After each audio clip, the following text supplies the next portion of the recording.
মুক্তকণ্ঠর পক্ষ থেকে আপনাদের সবাইকে অভিনন্দন। অনুগ্রহ করে একটা সাবস্ক্রাইব করবেন। আপনাদের 1 সেকেন্ড আমাকে অনেকটা উৎসাহ দেয়।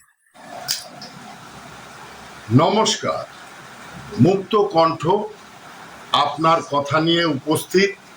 আমি আশিস বসু। আজকে আমি এই মাতৃ বাৎসল্য নিয়ে কিছু কথা বলি। দেখুন, এই মমতা বন্দ্যোপাধ্যায় ইনি যে কত বড় ধূর্ত এবং শট, ইনি সাপের চেয়েও বিষাক্ত এবং কি বলবো, ভাষা নেই। এই যে ওনার পরিকল্পনা ছিল যে সোনারপুরে অভিষেক যাবে, হাওয়াটা বুঝেছে এই সময় একটা আন্দোলনের নামে একটা যদি বিশৃঙ্খলা তৈরি করা যায় তাহলে পশ্চিমবঙ্গে এটা ডামাডোল তৈরি করা যাবে। কত নির্লজ্জ, এখনো সে রিজাইন করেনি, সে নাকি এখনো মুখ্যমন্ত্রী আছে। বলুন, এর সম্পর্কে কত বলবেন? এ তো মুসলিম হারেম নিয়ে ডক্টরেট হয়েছেন নাকি, যা ওনার সার্টিফিকেট বলে। আদেও সার্টিফিকেট সত্যি কিনা তা তো জানি না।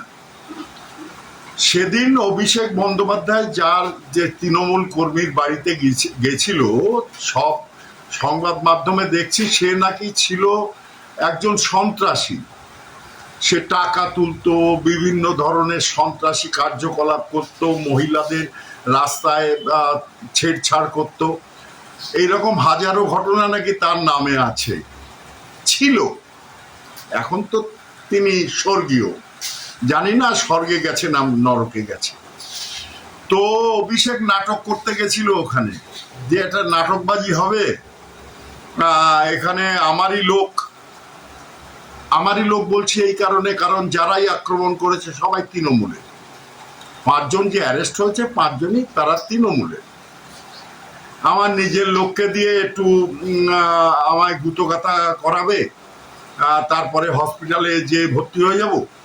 ভর্তি হয়ে ওনার পিসিমণি মানে মা, সে যাই হোক, যেরকম পদ্ধতি আর কি, সেই পদ্ধতি কপি পেস্ট উনি করতে চেয়েছিলেন। যে কারণে ওখানে যাও ওই নকল থাপ্পড় চপ্পড় খাওয়ার পরে যখন ওনাকে বেলভিউতেও ভর্তি নেয়নি, অনেক চেষ্টা করেছে। এবং মমতা ব্যানার্জি ওখানে ধমকেছে, স্টেটমেন্ট দিয়েছে, ওখানে যে ইনচার্জ ছিলেন তিনি স্টেটমেন্ট দিয়েছে, মমতা ব্যানার্জি রীতিমতো ধমকেছে তাকে, কেন ভর্তি নেওয়া হবে। আরে যার কিছু হয়নি তাকে ভর্তি নেবে কেন? এখন তো ওনার সেই দিন নেই। কিছু হলো SSKM যে উডবান্ডোয়ার্ডে রাজার হালে সব তো ভোগায় মা। যাই হোক, সেই ওনার খেলাটা জমেনি। খেলা জমবে কি করে? উনি তো বুঝতে পারছেন দলে 80 জন জিতেছে, তার মধ্যে 60 জন অনুপস্থিত ওনার ডাকে, কেউ ওনাকে মানছে না। অন্যরা বলছে তারা প্রকৃত তৃণমূল, এই নাকি ঢপের চপ মেরেছে। এতদিনে লোককে চপ ভাজো, মুড়ি ভাজো, তারপরে কাশফুলের বালিশ বানাও, এইরকম অনেক কিছু তো বলেছে। এবার একে সেই জায়গায় পৌঁছাবে এর দলের বিজয়ী প্রার্থীরা। আজকে উপস্থিত নাকি 17 জন। ঠেলা, কাকে দিলাম রাজা। এরা তো সব জায়গায় ফুটে পড়ছে, 3-4টে মাল ফুটতে পারছে না, কারণ তারা এত ব্র্যান্ডেড হয়ে গেছে। আর তারাও তো, তাদেরও তো চড়লাথি পড়বে। কল্যাণের তো সবে পড়েছে, কালকে আদেও কল্যাণের মাথায় ডিউজ বল পড়েছে কিনা ঠিক নেই। উনি দেখলাম চলতে চলতে হট করে পড়ে গেল, আমায় মেরেছে। কে মারলো, কোথায় মারলো, ছবিতে তো কাউকে দেখলাম না। CRPF জওয়ান সে আঁকড়ে ধরে তাকে তুললো। কত নাটকবাজি শুরু করেছে দেখুন। আর একটু ফ্ল্যাশব্যাকে চলে যান 21-এ নির্বাচনের পরবর্তী সন্ত্রাসী, যেখানে বিজেপি কর্মীদের ঘর থেকে টেনে টেনে এনে মারা হয়েছে। বিজেপি পরিবারের মহিলাদের খুলে আম বেইজ্জত করা হয়েছে, ধর্ষণ করা হয়েছে। মমতা ব্যানার্জি বলেছে ও তো সাধারণ ঘটনা, এই মদনা এই কল্যাণ এরা বলেছিল যে ও তো জনরোষ। তাহলে এটা কিসের রোষ? এটা ফ্যান্ডরস না আমরস? দেবে এবার সব রোষ, টোস্ট করে ছাড়বে এই জনতা। অভিষেক সুযোগটা ধান্দায় ছিল, এ তো শয়তান পিসির শয়তান পরিকল্পনা। সিআইডি ডাকছে, ইডি ডাকছে, এ তো জেলে যাবে। এখন ওই বাড়িতে বসে থাকবে, বলবে যে আমি খুব অসুস্থ। দেখুন না, বলতে বলতে আমি তো গত পরশুদিন ভিডিওতে বলেছিলাম, বা গতকাল ভিডিওতে বলেছিলাম যে অভিষেক এই সুযোগটা নিচ্ছে। দেখুন আজকে নিয়ে নিয়েছে, সিআইডির ডাকে সাড়া দেয়নি, বলেছে আমি অসুস্থ। এই অসুস্থতা এর কতদিন চলবে তার ঠিক নেই। ও মা মানে ওই পিসির মতন এও নাটকবাজ হয়ে গেছে। চরম চোর তো, বাটপার ফেরেববাজ মালটা। এ যত রকমের শয়তানি ট্রেনিং এর নেওয়া আছে। দেখুন এই যে আজকে তার দলের যেসব সদস্যরা, তারা সব পিঠ ফিরিয়ে নিয়েছে, কেউ পাশে থাকছে না।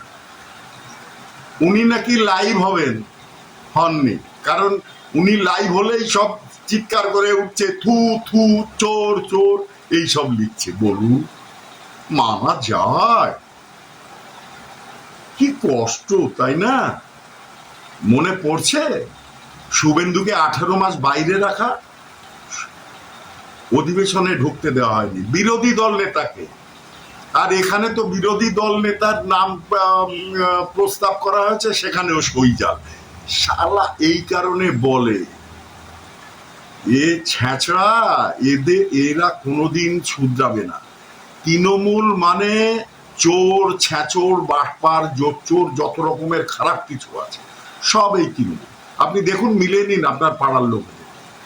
আরে শালা বিড়ি 3 বার নিভিয়ে খেত, তারা এখন গলায় গরুর দড়ির মতন শোনাচ্ছে, সোনার গোল্ডেন ফ্রেমের চশমা, হাতে সে 1 লাখি ঘড়ি, হাতে ব্রেসলেট, 10টা আংটি, বুলেট মোটর বাইক, স্করপিও, থর।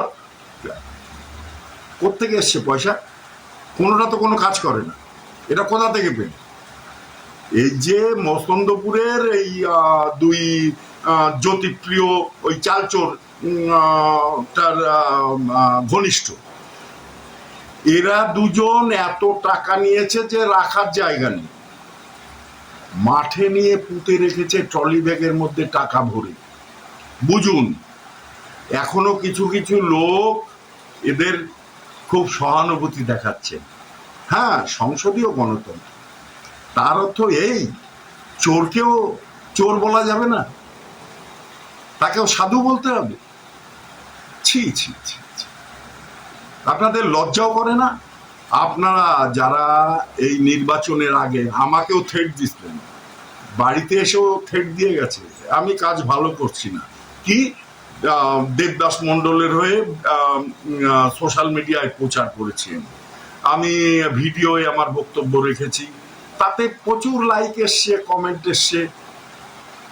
আর এরাও কমেন্ট করেছে, সেখানে ভাষাগুলো আপনারা কেউ কেউ হয়তো পড়েছেন, কারোর নজরে এসছে। আমি কোনো দলের কোনো ওই 24 ঘন্টার কর্মী নই।